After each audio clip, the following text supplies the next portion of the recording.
Hi friends, இந்த வீடியோவில் chapter 3 accounts of partnership firms ஃபண்டமெண்டல்ஸில் குவிக் ரிவிஷன் பண்ணலாம். ஸோ இதில் ஃபர்ஸ்ட் ஒன்று பார்த்தீங்கன்னா ஃபிக்ஸ்டு கேபிட்டல் மெத்தட். ஸோ இந்த ஃபிக்ஸ்டு கேபிட்டல் மெத்தடில் 2 அக்கௌண்ட் இருக்குது. ஒன்று பார்ட்னர்ஸ் கேபிட்டல் அக்கௌண்ட், இன்னொன்று வந்து பார்ட்னர்ஸ் கரண்ட் அக்கௌண்ட். ஓகேவா? ஸோ ஃபர்ஸ்ட் வந்து பார்ட்னர்ஸ் கேபிட்டல் அக்கௌண்ட்டில் ஓப்பனிங் பேலன்ஸ் போட்டிருப்போம் கிரெடிட் சைடில் by balance brought down. Additional capital போட்டாங்கன்னா அது வந்து பை கேஷ் ஆர் பேங்க்னு சொல்லிட்டு கீழே எழுதிட்டு அது வந்து ஆட் பண்ணியிருப்போம். அதை அப்போ ஏதாச்சும் வித்ட்ரா பண்ணியிருக்காங்கன்னா அது வந்து நம்ம டெபிட் சைடில் டு கேஷ் ஆர் பேங்க்னு சொல்லிட்டு அது போட்டிருக்கோம். ஓகேவா? ஸோ இதில் ஓவரால் பார்த்தீங்கன்னா பார்ட்னர்ஸ் கேபிட்டல் அக்கௌண்ட்டில் அவங்க பேலன்ஸ் மட்டும்தான் இருக்கும். அடிஷ்னல் கேபிட்டல் ஏதாச்சும் இன்ட்ரடியூஸ் பண்ணாதான் பேலன்ஸ் வந்து சேஞ்ச் ஆகும், இல்லைனா வந்து ஒரிஜினல் கேபிட்டல் அப்படியே தான் இருக்கும். ஓகேவா? நெக்ஸ்ட் வந்து பார்ட்னர்ஸ் கரண்ட் அக்கௌண்ட். ஸோ இந்த அக்கௌண்ட்டில் வந்து பார்ட்னருக்கும் அந்த பார்ட்னர்ஷிப் ஃபார்ம் ரெண்டுத்துக்கும் நடுவில் இருக்கிற எல்லா டிரான்சாக்ஷன்ஸ் வந்து இதில் ரெக்கார்ட் ஆகும். ஓகே, ஃபஸ்ட்டு கிரெடிட் சைடில் பார்த்தீங்கன்னா by balance brought down. That means இந்த பார்ட்னர்ஸ் கரண்ட் அக்கௌண்ட்டில் ஓப்பனிங் பேலன்ஸ் வந்து டெபிட் சைட்லேயும் இருக்கலாம், இல்லைனா கிரெடிட் சைட்லேயும் இருக்கலாம். ஓகேவா? கொஷின்லேயே மென்ஷன் பண்ணுவாங்க டெபிட்னா டெபிட்டு, கிரெடிட்னா கிரெடிட்டு. இப்போ ஏதாச்சும் மென்ஷன் பண்ணலைன்னா அஸ்யூம் இட் as கிரெடிட். ஓகேவா? ஸோ அதனால தான் ரெண்டு சைடையும் to balance brought down by balance brought down கொடுத்துருவாங்க.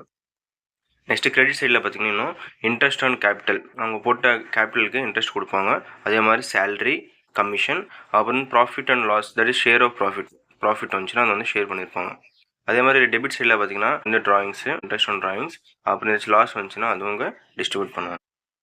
பேலன்ஸ் கேரி டவுன் வந்து டெபிட் சைட்லேயும் வரலாம், கிரெடிட் சைட்லேயும் வரலாம். எப்படி ஓப்பனிங் பேலன்ஸ் வரும் டெபிட் ஆர் கிரெடிட், அதே மாதிரி க்ளோசிங் பேலன்ஸும் டெபிட் ஆர் கிரெடிட்டில் வரும். அதுதான் இங்கே கீழே நோட்டில் போட்டிருக்காங்க. Opening balance maybe debit or credit balance, அதே மாதிரி க்ளோசிங் பேலன்ஸும் கிரெடிட் ஆர் டெபிட் பேலன்ஸ். ஓகேவா? நெக்ஸ்ட் ஃபார்மேட் பார்க்கலாம். ரெண்டாவது மெத்தட் வந்து ஃப்ளக்சுவேட்டிங் கேபிட்டல் மெத்தட். ஓகேவா? இதில் வந்து நம்மளுக்கு partners capital account current account ரெண்டுமே மர்ஜ் ஆகிட்டு இருக்கும். அதுதான் வந்து ஃப்ளக்சுவேட்டிங் கேபிட்டல் மெத்தட். ஸோ இங்கே பார்த்தீங்கன்னா first by balance brought down, same அதில் என்ன இருக்குதோ அதே தான் இருக்கும், ஆனால் ரெண்டும் கலந்துருக்கும். ஓகேவா? ஸோ அதை by balance brought down credit சைடில் cash or bank additional capital introduce பண்ண வரும். அப்புறம் interest capital, salary, commission, profit and loss, that is profit. Credit சைடில் பார்த்தீங்கன்னா கேஷ் ஆர் பேங்க் வித்ரா பண்ணாங்க அது வரும். அப்புறம் ட்ராயிங்ஸு, இன்ட்ரெஸ்ட் அண்ட் ட்ராயிங்ஸ், அப்புறம் லாஸ். ஓகேவா? ஸோ போட்டு பேலன்ஸ் கண்டுபிடிப்போம். ஸோ நம்ம நெக்ஸ்ட் டாபிக் பார்த்தீங்கன்னா interest on capital and interest on drawings. ஓகேவா? So first interest on capital பார்க்கலாம். அது வந்து இன்ட்ரெஸ்ட் ப்ரொவைட் பண்ணுறதுக்கு வந்து என்ட்ரி வந்து interest on capital account debit to partners capital or current account. So interest வந்து நம்ம நெக்ஸ்ட் இந்த ப்ராஃபிட் அண்ட் லாஸ்க்கு வந்து ட்ரான்ஸ்ஃபர் பண்ணணும். ஸோ அதுக்காக வந்து ரெண்டாவது entry closing interest on capital profit and loss appropriation account debit to interest on capital. So இது எப்படி கால்குலேஷன் பண்ணணும்னா amount of capital into rate of interest per annum, that is 5% 10% நம்ம கொஸ்டினில் கொடுப்பாங்க, into period of interest, that means 2 months 3 months 5 years 3 years எது வேணால் கொடுக்கலாம். ஓகேவா? ஸோ அமௌண்ட் ஆஃப் கேபிட்டல் வந்து அவங்களே கொடுப்பாங்க. இங்கே கீழே பார்த்தீங்கன்னா கேபிட்டல், தட் ஓப்பனிங் கேபிட்டல் வந்து கொடுக்கலன்னா நம்ம வந்து இப்படி கண்டுபிடிக்கலாம். That means closing capital first போட்டு ட்ராயிங்ஸ் ஆட் பண்ணிட்டு அதோட less profit credit during the அந்த இயரில் ஏதாச்சும் ப்ராஃபிட் வந்து கிரெடிட் ஆகிருக்குன்னா அது வந்து லெஸ் பண்ணால் நமக்கு வந்து ஓப்பனிங் கேபிட்டல் வரும். ஓகேவா? ஸோ இன்ட்ரெஸ்ட் ஆன் ட்ராயிங்ஸ் பார்த்தீங்கன்னா இதில் அவங்க வந்து இன்ட்ரெஸ்ட் வந்து சார்ஜ் பண்ணும்போது பார்ட்னர் அக்கௌண்ட் டெபிட்டில் வரும் to interest on drawings. Same இதுவும் அதே மாதிரி ப்ராஃபிட் அண்ட் லாஸ் வந்து நம்ம ட்ரான்ஸ்ஃபர் பண்ணோம். அதனால interest on drawings account debit to profit and loss appropriation account. இது எப்படி கால்குலேட் பண்ணணும்னா ஃபர்ஸ்ட் டைரக்ட் மெத்தட்னா interest on drawings equal to amount of drawings into rate of interest into period of interest. நம்ம வந்து interest on capital எப்படி பார்த்தோம் அதே மாதிரி தான் அங்கே வந்து அமௌண்ட் ஆஃப் கேபிட்டல் வரும், இங்கே வந்து அமௌண்ட் ஆஃப் ட்ராயிங்ஸ். ஓகேவா? நெக்ஸ்ட் ரெண்டாவது மெத்தட் பார்த்தீங்கன்னா இதில் product method. So product method என்னன்னா interest on drawings equal to sum of products. That means நம்ம கேபிட்டல் கொடுத்துருப்பாங்க, அதுக்கு என்ன மந்த்ஸு கொடுப்பாங்க, அதே மாதிரி ஒரு 4-5 கேபிட்டல்ஸ் கொடுத்துட்டு அது மாதிரி அதுக்கேற்ற மாதிரி பீரியடில் கொடுப்பாங்க. ஸோ ரெண்டுத்தையும் மல்டிப்ளை பண்ணுறதுக்கப்புறம் டோட்டல் வரும். இப்போ நமக்கு வந்து இங்கே இல்லுஸ்ட்ரேஷன் 15 பார்த்தீங்கன்னா இங்கே அமௌண்ட் வித்ரா இந்த 6,000 4,000 5,000 இதெல்லாம் கொடுத்துருக்காங்க, ப்ளஸ் இந்த பீரியட் இந்த 10 7 இதெல்லாம். ஸோ இது ப்ராடக்ட் தட் இஸ் மல்டிப்ளை பண்ணிட்டு இங்கே டோட்டல் வந்துச்சுல 1,10,000. இந்த 1,10,000 தான் நம்ம வந்து சம் ஆஃப் ப்ராடக்ட்னு சொல்லுவோம்.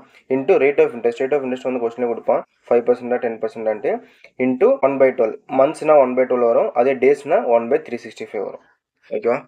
ஸோ இதில் தேர்ட் மெத்தட் பார்த்தீங்கன்னா ஆவரேஜ் பீரியட் மெத்தட். ஸோ இதுக்கு ஃபார்முலா பார்த்தீங்கன்னா interest on drawings equal to total amount of drawings made during the year, that means current year எவ்வளோ பண்ணியிருக்காங்களோ full drawings into rate of interest per annum அவங்க வந்து கொஸ்டினில் கொடுப்பாங்க into average period by 12. Average period தான் நம்ம அங்கே வந்து டேபிள் கொடுத்துருவாங்க. ஓகேவா? ஸோ இந்த டேபிள் வச்சு நம்ம இந்த அட் த பிகினிங் ஆஃப் மந்த்னா அந்த 6.5 போடணும், அந்த இந்த மிடில் ஆஃப் மந்த்னா 6 அந்த மாதிரி போடணும். ஓகேவா? ஸோ நெக்ஸ்ட் வந்து நம்மளுக்கு salary and commission to partners.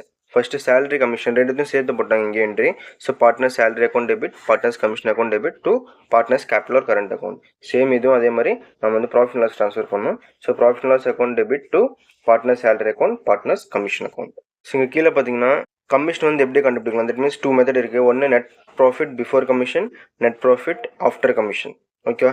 So first net profit before commission பார்த்தீங்கன்னா அது ஃபார்முலா வந்து same net profit before commission into percentage of commission by 100. Next second one பார்த்தீங்கன்னா net profit after charging such commission. அது வந்து formula net profit before commission into percent of commission by 100 plus percent of commission. So next வந்து நமக்கு interest on loan from partners. Loan ஏதாச்சும் வாங்குறாங்கன்னா partnership ஃபார்ம்லேருந்து அதுக்கு entry interest on partner loan account debit to partners loan account. Same இதுவும் நம்ம வந்து profit loss transfer பண்ணணும். So profit loss account debit to interest on partners loan account. So next பார்த்தீங்கன்னா division of profits among partners. Profit ஏதாச்சும் வந்துச்சுன்னா partnership ஃபார்மில் நம்ம அந்த கரண்ட் இயரில் அது வந்து ஷேர் பண்ணியிருப்போம். ஸோ அதுக்கு வந்து entry profit loss appropriation account debit to partners capital account. இதுவே லாஸ் வந்துச்சுன்னா நம்மளுக்கு வந்து அப்படியே என்ட்ரி வந்து ரிவர்ஸ் ஆகும். Partners capital or current account debit to profit loss appropriation account. ஓகேவா? ஸோ இதான் வந்து profit loss appropriation account format. நம்ம இப்போ வந்து எல்லாத்தையும் பார்த்துருக்கோம்ல, எல்லாத்தையும் ப்ராஃபிட் லாஸ் எல்லாத்தையும் ட்ரான்ஸ்ஃபர் பண்ணிட்டோம். ஸோ அதான் வந்து இங்கே போட்டிருக்காங்க அழகாக. ஃபர்ஸ்ட் ஒன் பார்த்தீங்கன்னா நம்ம வந்து டெபிட் சைடில் interest on partners capital account first பார்த்தது. அதுக்கப்புறம் வந்து கிரெடிட் சைடில் பார்த்தீங்கன்னா ரெண்டாவது interest on partners drawings account. இதை வந்து நம்ம செகண்ட் பார்த்தோம். தேர்ட் ஒன் பார்த்தீங்கன்னா பார்ட்னர்ஸ் சேலரி, பார்ட்னர்ஸ் கமிஷன் இது பார்த்துருக்கோம். அதுக்கப்புறம் வந்து partners capital or current account profit வந்துச்சுன்னா, அதுவே லாஸ் வந்துச்சுன்னா நமக்கு வந்து இந்த சைடு வந்துடும். ஓகேவா? நம்ம வந்து பேலன்சிங் ஃபிகர் வந்து என்ன கண்டுபிடிக்கணும்? கிரெடிட் சைடில் ப்ராஃபிட் லாஸ் அக்கௌண்ட்னு போட்டிருக்கோம்ல, அதை வந்து கண்டுபிடிப்போம். இது வந்து நம்ம ப்ராஃபிட் லாஸ் அக்கௌண்ட் ட்ரான்ஸ்ஃபர் பண்ணணும். ஓகேவா? இது வந்து ப்ராஃபிட் லாஸ் அப்ரோப்ரியேஷன் அக்கௌண்ட். நம்ம வந்து அந்த ப்ராஃபிட் லாஸ் அக்கௌண்ட் ட்ரான்ஸ்ஃபர் பண்ணணும். ஓகேவா? அதுவும் வேறு இது வேறு டிஃப்ரெண்ட் அக்கௌண்ட்டு. ஓகேவா? ஸோ ஃபர்ஸ்ட் வந்து நம்ம பார்ட்னர்ஸ் கேபிட்டல் அக்கௌண்ட் பார்த்துருக்கோம். அதுக்கப்புறம் வந்து partners current account. Third one வந்து இது ரெண்டு மர்ஜ் ஆனது fluctuating capital account. That is partners fluctuating capital account. Next பார்த்தீங்கன்னா இன்ட்ரெஸ்ட் ஆன் கேபிட்டல், அதுக்கப்புறம் வந்து இன்ட்ரெஸ்ட் ஆன் ட்ராயிங்ஸ், அப்புறம் பார்ட்னர்ஸ் சேலரி, அப்புறம் partners commission, interest on loan from partners, next division of profit among partners, last one வந்து profit loss appropriation account. இதை வந்து நம்ம எல்லாத்தையும் பார்த்துருக்கோம் வரிசையாக. ஓகேவா? இதை வச்சு நம்ம வந்து இந்த ஃபுல் சாப்டர் வந்து எக்ஸசைஸ் சம்ஸ் போட்டிருப்போம். ஓகேவா? தேங்க்யூ.